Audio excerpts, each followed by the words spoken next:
I'm going to introduce you really quick. Ladies and gentlemen, here our next presenter is Lane Giess, lead geneticist for the American Simmental Association. And Lane is he's working on his PhD at Colorado State University, soon finished. And he is going to talk to us a little bit today about the things that he does and ASA, American Simmental Association structured programs. Lane's a really special guy. He looks into a lot of unique and special data collection things. And in fact, Lane works with Colorado State on elevation PAB-EPDs. He also is one of the founding folks in doing the research on creating foot and leg structure EPDs. But he's going to talk to you about different ASA programs. And Lane, if you can share your screen, I think that would be perfect. We will go ahead and get started. Sounds good. I got to figure out how to do that part of it. So how do you share it in presenter mode is going to be the biggest question. Let's try this one. There you go, Lane. Is that on? Yep. What are we looking at right now? Is this the presenter mode or? Yep, you're in presenter mode. We can see your full main slide. Okay, so this is the one we need. That's it, buddy. Okay. Well, thanks, Luke, and thanks everybody for having me on. It's always a pleasure to visit with you folks, especially regarding things that I'm pretty passionate about. And I sure hope that so Luke gave me quite a good introduction. I was thankful, Luke. You're usually harder on me than that, so they must be treating you well down there. So hopefully you and you all are treating Luke and Jackie to the stellar sort of hospitality that I'm used to when traveling down under.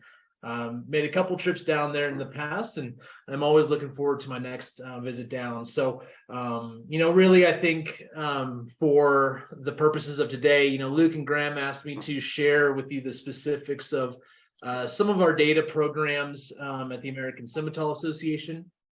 And while I don't think we're the only ones that have some of these structured data programs, I would like to think that the ASA put some creative spins on some of the ways that we're funneling some meaningful data into our genetic evaluation and our databases. So that's what I'm here to talk to you today about, is kind of the why behind those structured data programs, and then give you some examples of what we're doing. But I think before we get into that process, I think setting the stage, or at least building in some context, is always helpful. And lately I've been showing the very obvious genetic pyramid. So if you folks haven't seen this before, or if any of you haven't seen this, I think this pyramid represents essentially the flow of genetics through the industry. And so the nucleus elite herds are responsible for the vast majority of the genetics that will filter down through the seed stock, through the multiplier herds, and ultimately to the commercial producers. So all the genetic improvement is at the hands of a very few select breeders. And I think in this case, the nucleus elite breeders and seed stock producers are pretty synonymous with each other. But the way that I like to distinguish between those two would be those nucleus elite herds would be the ones that are, consistently putting together the high use AI sires that are being distributed across many seed stock breeders, who are then multiplying those bulls and creating superior lines that are at the direction of many composites or high use commercial bulls. So in this case, I think the key here is that while all of the genetic improvement is at the hands of a few amount of breeders, those few amount of breeders are also responsible for all of the data that needs to be collected and submitted for them to have the tools that are going to help them make and essentially breed better livestock, right? So that's the key here is these are the folks that we rely on to get us data. And in the case of the nucleus elite herds, there's a very few amount of breeders, right? And they may have a small number of cattle and animals in their population in retrospect to the entire industry. So we need to rely on many seed stock producers. And in the case of the American Simmental Association, we're really starting to rely heavily on the multiplier herds and the commercial producers for data that's going to filter in and help us build a better genetic evaluation for our various traits. And so that's, I think, really going to be the key point here for setting the stage for these structured data programs. So again, the flow of genetics starts with those nucleus breeders and goes down to the commercial producers. So just this is just something that I like to do, which is define what we're going to be talking about. And in regards to these structured data programs, this is just going to be a program or service that allows us to build that funnel, right, for data coming into our genetic evaluation, and specifically on traits that are high impact, right? So a couple of examples that I put here. Let's go back. So we've got, at the American Simmental Association, we call it our Total Herd Enrollment Program. That's our THE. If you ever see, or I think some folks might even be involved with it, but that's going to be the core cog in all of these programs. This is the integral piece that has allowed us to build on and push a lot of those programs to be successful. The total herd enrollment is where producers, members, their customers can register their animals at the American Simmental Association at a reduced cost. And the purpose there is we're trying to get whole herd data from those users. But that's at the core of all of our programs. But then another one would be, our young sire progeny test in the carcass merit program, which is allowing us to sample young elite sires in commercial herds and help create a funnel to get carcass data into our eval. Rewards and cost saving exchanges, right? This could be, if you send us data on 90% of a contemporary group, we'll provide you half off genotyping, right? Low cost genotyping programs, incentive programs to where if you send us data, we'll provide you coupons for genotypes or whatever. The possibilities here are endless, and so I think that's really at the core of these structured data programs. And so why do we want to develop these, right? So why not? Why shouldn't we just rely on ASA membership to send us all the data that we need?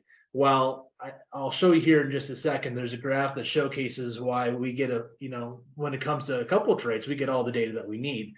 But on those higher impact traits or those more meaningful traits, really we need to find creative ways to stimulate membership to send us data essentially. And so those are going to be those traits of impact, right? And traits of impact can be just those traits that are extremely economically relevant. It could be traits that are really hard to collect data.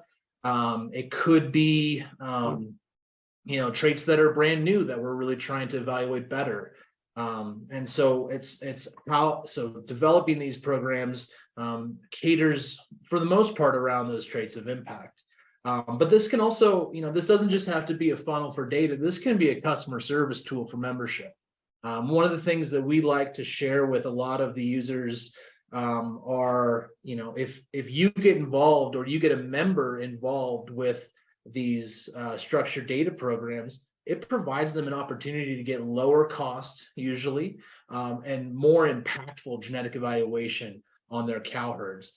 So if a commercial cowman is extremely interested or passionate about data collection and they've just been collecting, raw data for many years and not using it for genetic evaluation, those data can be used in a commercial registry to make smarter decisions on their replacement females, right?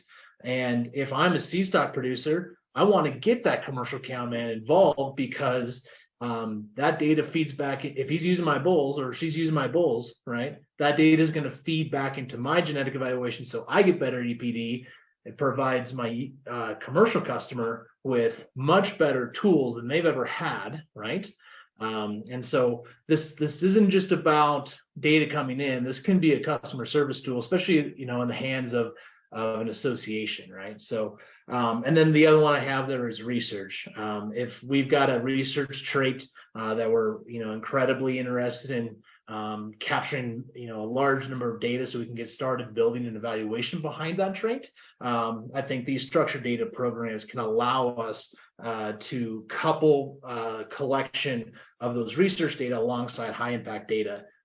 It accelerates our ability to build a genetic evaluation. I think an example of this would be feet and legs, right? Here in the US, we haven't had near the history of data collection for feet and legs. And so y'all have a leg up on us, right? You have, I think the last I read, you're collecting feet and leg data in the early 2000s, whereas we just started in the, I think 2018 was when we launched guidelines. So building a structured data program around that trait can help us funnel data in much more rapidly than if it came in organically. So the question always becomes, in those high impact traits, right, or those meaningful traits, how do we isolate what are meaningful data for our genetic evaluation? So the question, I think we always ask, at least amongst, our staff at ASA, is, are we always satisfied with the data that's coming in? And so I sure hope that you can see these numbers. On the y-axis is our trait. And those are cavities, birth, weaning, yearling growth traits. We've got docility on there, mature weights, feed intake, feet and legs, carcass ultrasound, actual carcass, and then genotypes. And then on the x-axis is going to be the percentage of those data coming in. So this would be reflective of the percentage of animals being registered annually and the data coming in. So if we get 100 animals registered a year, and only 25 of those are going to come back with genotypes. So this is what that graph represents. And so you can see that cavities, birth, and weaning data, we have in abundance, right? We have fewer records for yearling weight, docility, and for some of those other more difficult traits or newer traits, we get very, very few data. In fact, actual carcass data historically would have been only approximately 1% of the animals coming in would eventually return an actual carcass data. And so that 1% of carcass data was fueling the entire database for carcass traits. And so we recognize that that's not going to cut it, especially as our database grows and as our genetic evaluation grows more robust. We need to fuel that train, right? It's one of those things where without data coming in, we're not going to be able to do a very good job of evaluating that trait. And we need to scale with how fast our database grows. One of the things, so this is recent. So I think this is 2020. Yep, 2020. If we went back to 2018, genotypes was less than 10%, I think, if I went back and looked. So that's one of those areas that's really ramped up production. I'll show you why I think genotypes have specifically taken off as a percentage of phenotypes reported by birth year. So yeah. So I think this graph, if you looked at your own databases, this would showcase, this would mimic, I'm sure, data coming in on your end as well. So here are a couple of those data programs, and I told you we would get to some examples. So these are primarily meant to address a specific need. So we've got the carcass merit program, the carcass expansion program, what we call a cow herd DNA roundup, our calf crop genomics program, and then we've got an incentive feed intake coupon program that we're using and implementing to help funnel data. But I think, especially at the ASA, we're always looking for other ideas. And so that's why I think it's always so helpful to share what has worked, for us at the ASA, with all of our IGS partners. So I think when it comes to our target demographic, I think that's always key in the development of these programs. And for us, we want to isolate those data-centric commercial cattlemen and their seed stock providers. I think those are the folks that, one, provide the most reliable source of data coming in. And also, if you've got folks that are passionate about data collection and using genetic tools or the appropriate use of genetic tools, it's always going to make it easier and help build some excitement behind these programs. And so, I think on this new frontier of providing the same tools to commercial cattlemen as the tools that their seed stock providers are using, I think that's really, in my mind, some low-hanging fruit for optimizing and building some more efficiencies in beef cattle production, right? So I think that's, for us, identifying the target demographic is always important and always should be kept in mind for these programs. So here's an example, and I threw up a QR code. So if y'all wanted to scan it, or if you wanted me to send you these slides later, this links directly to the American Simmental Association website, and so it can give you a lot more robust details behind the program. Because I'm still going to try and keep this fairly brief, because I know I've only got 30 minutes, and I've been told I'm death by PowerPoint, Jackie. Our carcass marrow program is our traditional young sire testing program. And this was started, I think, in the mid 1990s, late 1990s.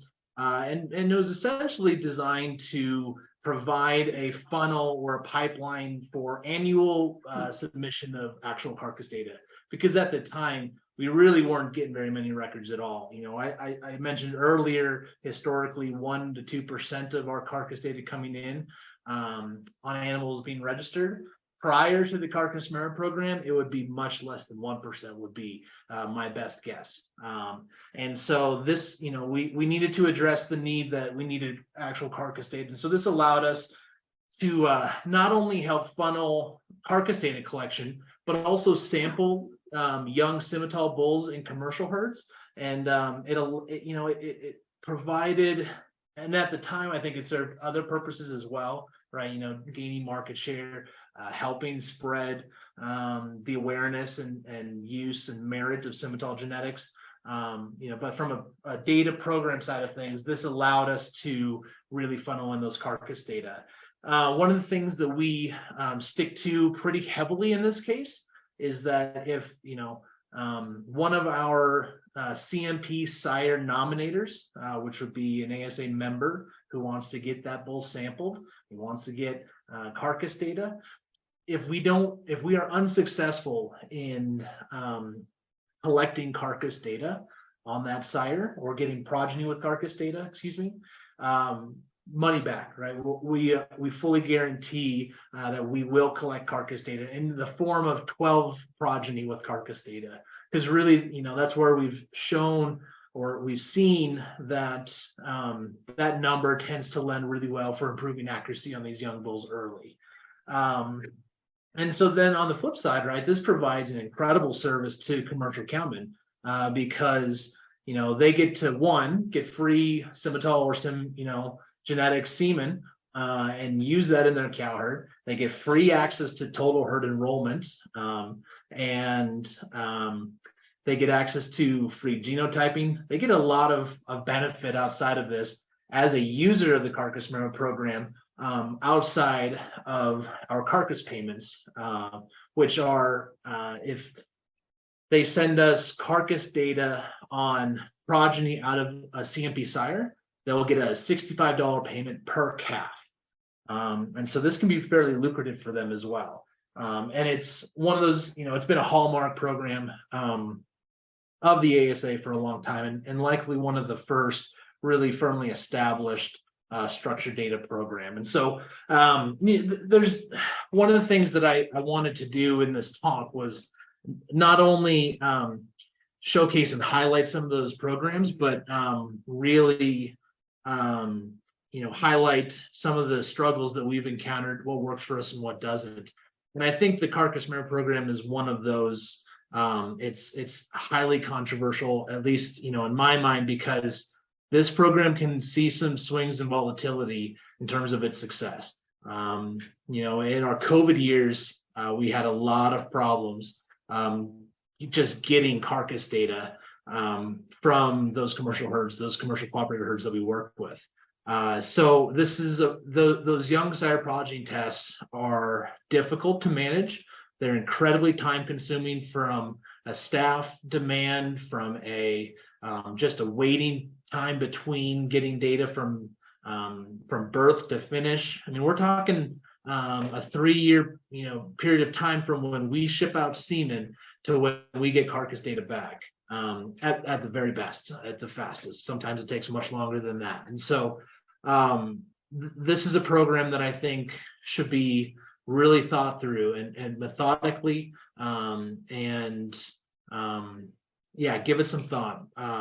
But obviously, since we've been doing it since the 1990s, this program has, we've been able to manage it well. In this case, I think we're getting close to 200 or 300 carcass data, out of this program specifically per year. Now, prior to the onset of the carcass expansion program, which we'll get to in just a second, I think we're getting close to 800 to 1,000 carcass records per year. So still, a great funnel of carcass data and also a great customer service tool for not only our membership, but our commercial clientele. So here's just a quick graph of the carcass data being submitted to the ASA by year of birth. And you'll notice, so I started this at 2000. If I would have drugged this out, back into the early 1990s, there would have been an even more extreme growth.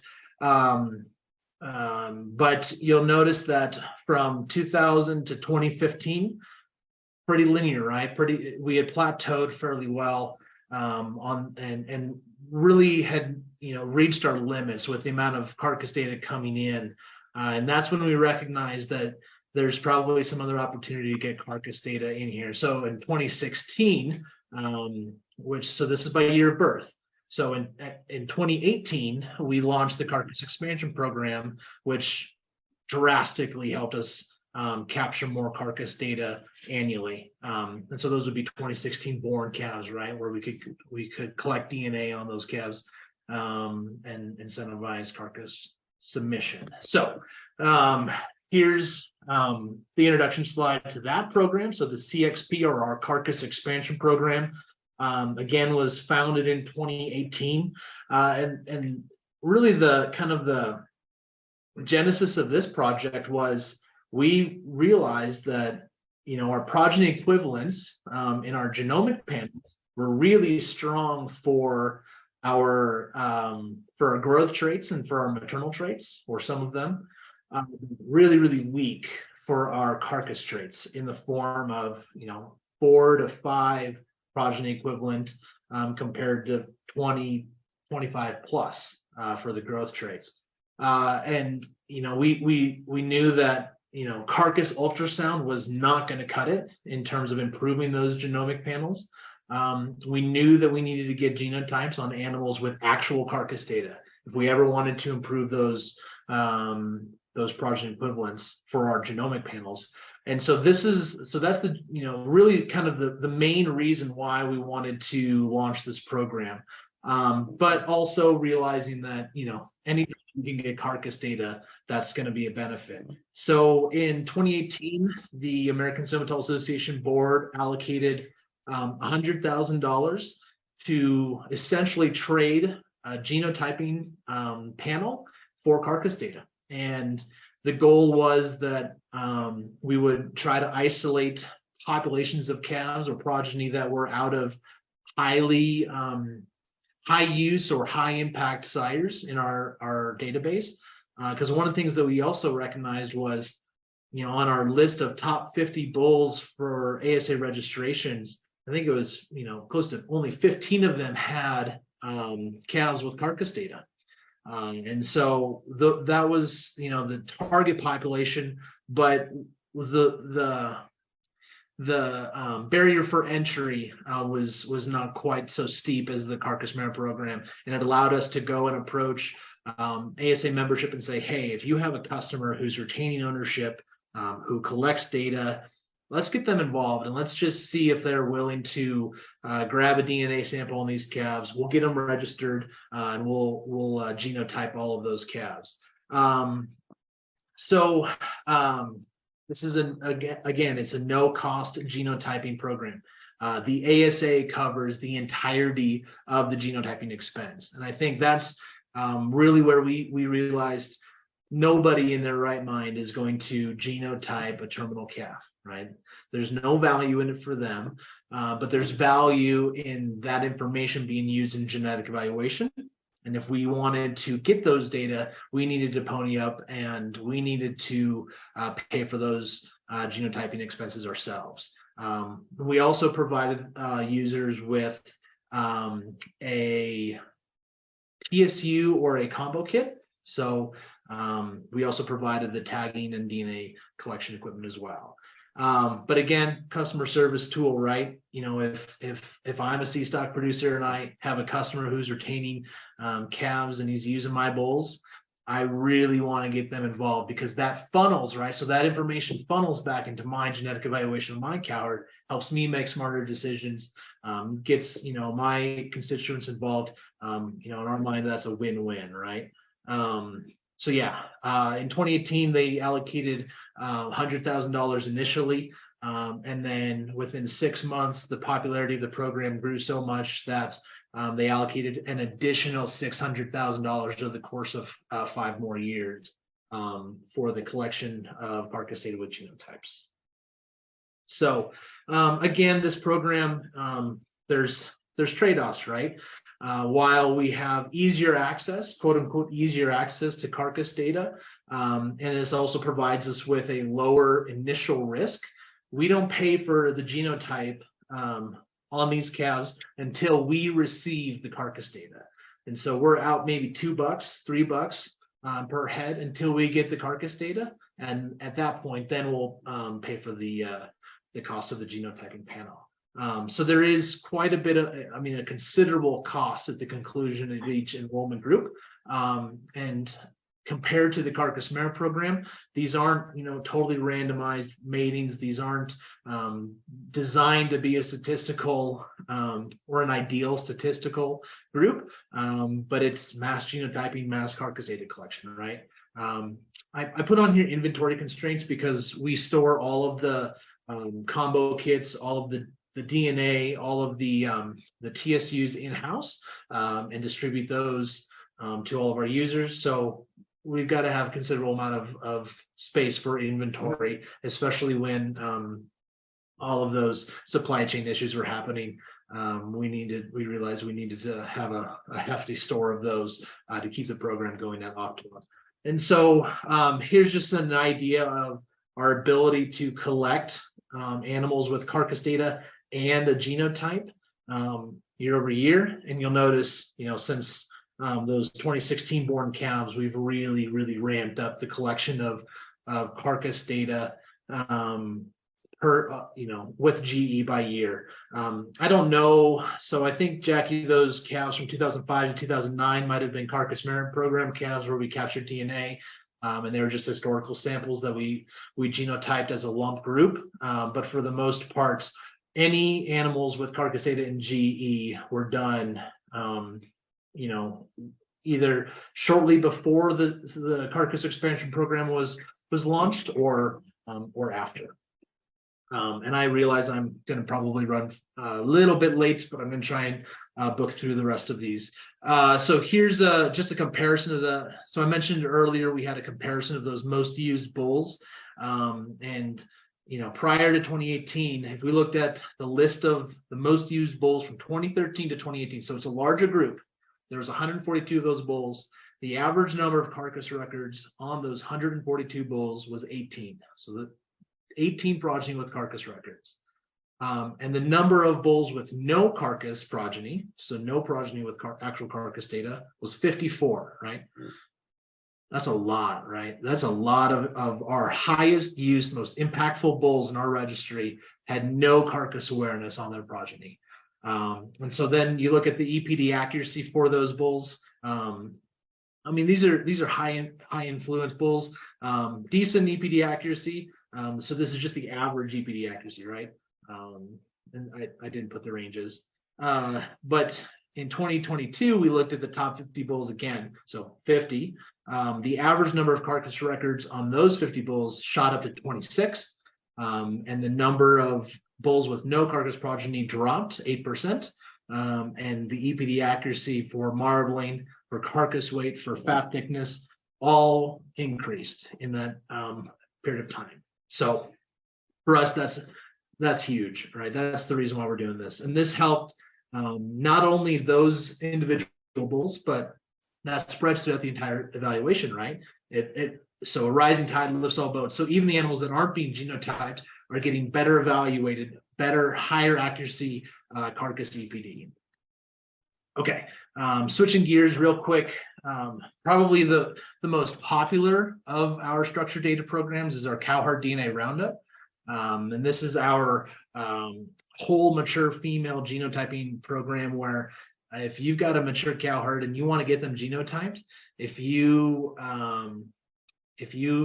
grab a DNA sample on 90% of your cow herd, you get half price genotyping.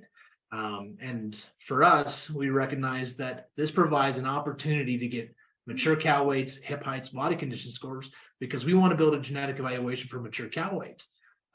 So why don't we couple those two things together, incentivize the collection of mature weights, of body condition scores and hip heights, alongside a really, really attractive half price genotyping chip on a cow herd.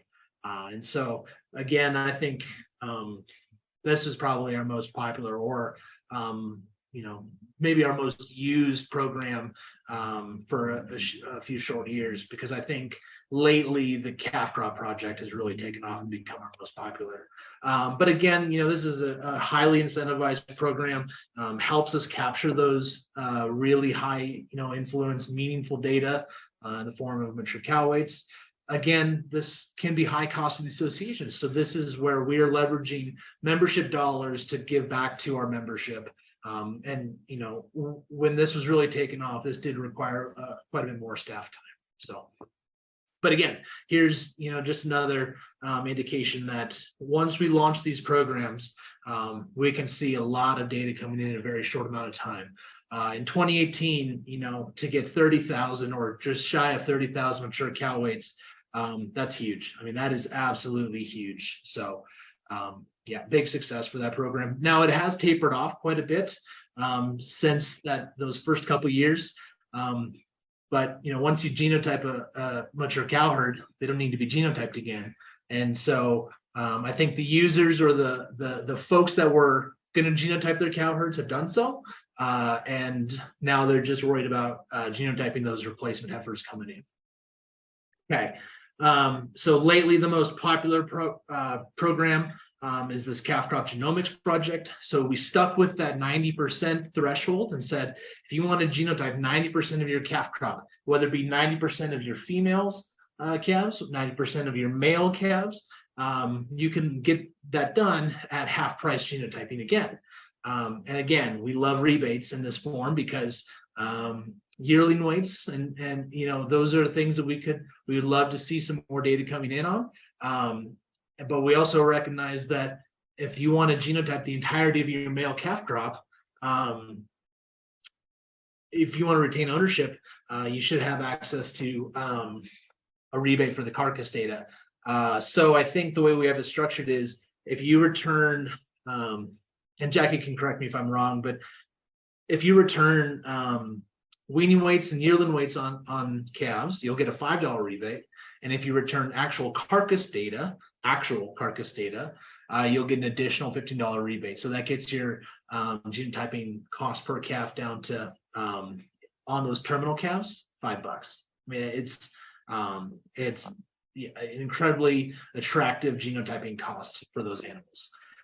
Again, high cost to our users, And again, we really had to beef up our DNA program or our DNA staff in order to accommodate all of these samples coming in and packaging them and getting them shipped off. So, but one program that's really taken off and done well. I don't have a neat data submitted by year graph for that one. But there's, this is, I think, the case where these are programs that have worked for us. There's going to be a lot of other creative ideas that come up, and for our system, carcass data is incredibly difficult to capture. We don't have a national ID system where we can just go in and if you're an owner, you can go in and pull data, right? That's where I've always felt there's so much opportunity in Australia for carcass data. It's not funny. It makes me envious in a way. So there's, get creative. There's going to be a ton of opportunity out there to develop these structured programs. I also included in here feed intake coupons, and this is probably as close as it gets to paying for data for us. That's one thing that we will not do, but we will exchange a 50% off coupon for a GGP 100K chip if you send us individual feed intake. So if you have, a pan of 100 bulls on test and you're getting individual feed intake, you send us those data, we'll send you 100 coupons for 50% off GGP 100K. In the era of these calf crop genotyping programs, you have and you're collecting individual feed intake, you can get a lot of really affordable genotyping done at the American Simmental Association. So, and here's just, one of those pretty graphs of feed intake data coming in by year of birth. I can't remember when we initially launched those coupons, but it was before my time at the American Simmental Association. But again, we've seen an increase in data coming in. Now, in the last couple of years, 2019 to 2021, right? Not as many data coming in, and that could be a product of a couple different things. Either they're already genotyping the vast majority of their animals through calf crop or through cow herd roundup, so they don't need those coupons. Or two, we don't have a feed intake EPD yet, and folks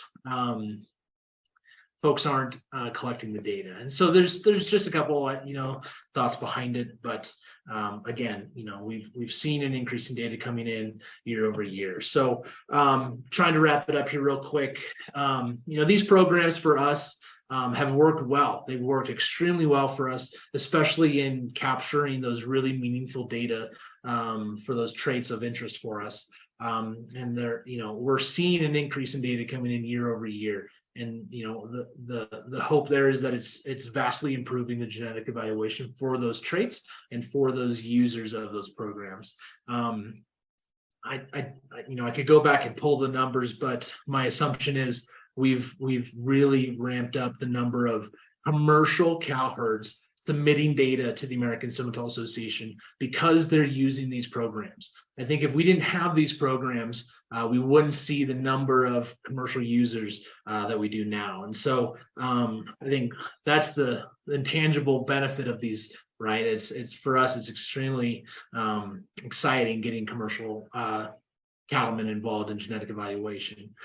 This provides a membership experience. It provides a customer service tool, things that I think, if I'm a sea stock producer at the American Simmental Association, I love these programs because it's drastically improving my ability to provide customer service to my users, right?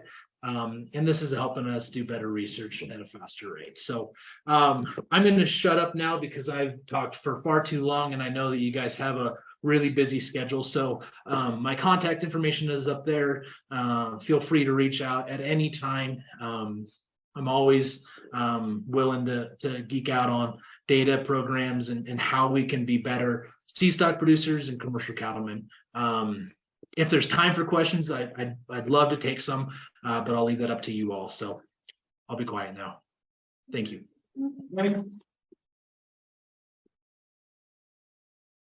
Thank you, Lane. Really appreciate it. And really like the visuals and color. We do call Lane death by PowerPoint at the association, but he did a really good job. Does anyone have questions for Lane on his ASA structured programs, or would like to know kind of how things have worked in the past? You did a pretty thorough job. Yes, sir. Why is there a predicted time of arrival of mature weights and leg MPDs? Can you repeat the question for me, Luke? Is there a time of arrival for the foot and leg and mature weight EPDs? So Ryan's going to cover that tomorrow morning, I think. He's the one that's really been cranking on the mature cow weight EPD. In terms of feet and legs, that one is in the pipe.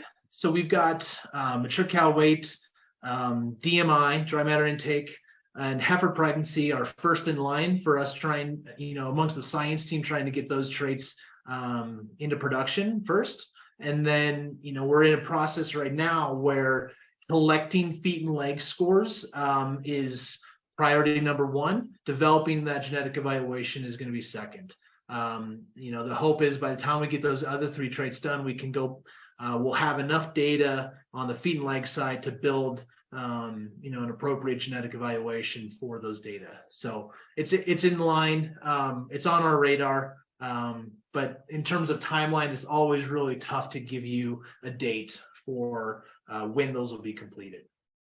Thank you, Lane. Any other questions for Lane? We've got a microphone in the back.